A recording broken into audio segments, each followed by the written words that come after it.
ఏది అయినా ట్రై చెయ్యి ఆచి చికెన్ మసాలా. ఆచి చికెన్ మసాలా. 2027 గోదావరి పుష్కరాల ఏర్పాట్లకు ఏపీ దేవాదాయ శాఖ మంత్రి ఆనం రామనారాయణ రెడ్డి శ్రీకారం చుట్టారు. రాజమండ్రిలో 6 దేవాదాయ సంస్థలకు సంబంధించి 9,55,00,000 రూపాయలతో చేపట్టనున్న పనుల్ని ఆయన శంకుస్థాపన చేశారు.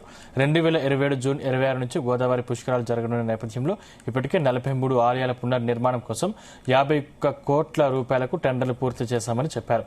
ప్రధాని నరేంద్ర మోదీ సహకారంతో గోదావరి పుష్కరాల్ని విజయవంతంగా నిర్వహిస్తామని మంత్రి ఆనం రామనారాయణ రెడ్డి అన్నారు.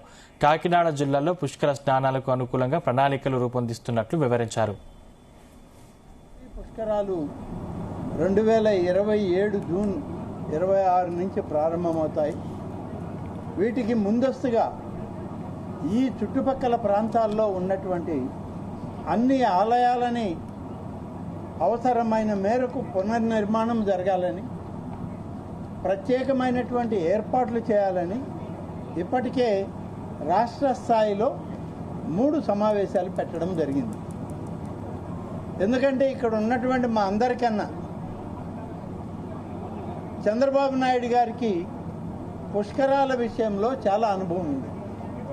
ఎందుకంటే గడిచిన 2 ఇప్పుడు జరిగే ఈ 3 పుష్కరాలకు కూడా ముఖ్యమంత్రిగా శ్రీ చంద్రబాబు నాయుడు గారే గోదావరి కృష్ణా పుష్కరాలను నడిపినటువంటి అనుభవం కలిగినటువంటి వ్యక్తి.